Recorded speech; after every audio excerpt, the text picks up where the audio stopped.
Magyarország 282 000 négyzetkilométerről 93 000-re csökkent. A 18 milliónyi magyarból 7,6 millió maradt a trianoni határokon belül. 97 évvel ezelőtt történt, de mit tudunk vele kezdeni ma?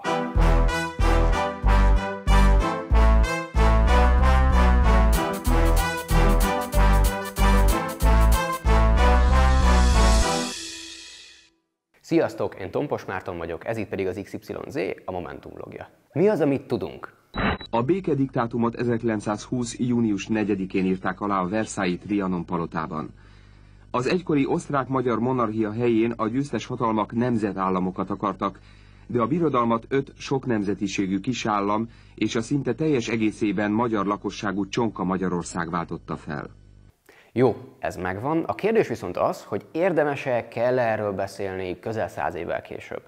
A válasz pedig, hogy persze, beszélni lehet róla, hát miért ne? Viszont, hogyha kezdeni is akarunk vele valamit, akkor talán érdemesebb lenne a határon túli magyar közösségekből kiindulni. Pár héttel ezelőtt arról beszéltünk, hogy az Európai Unió 100 éve az első olyan irány, amivel afelé indultunk el, hogy a kárpát-medencei magyarság újra egy egységet alkothasson.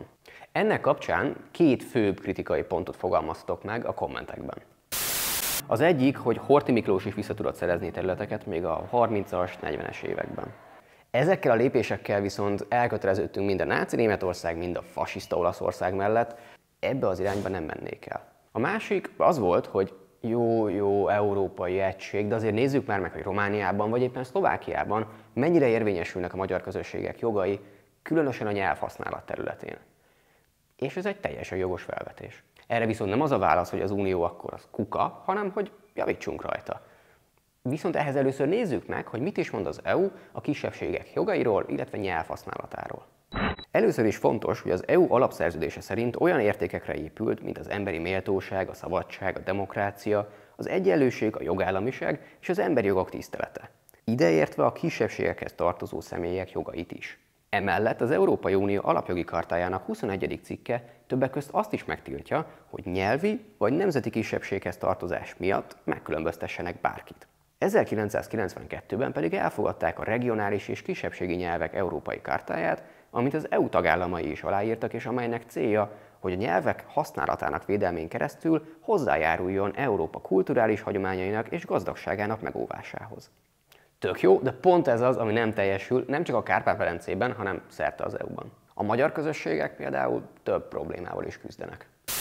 A határon túli magyarok népességcsökkenését 3 nagyobb tényező befolyásolja.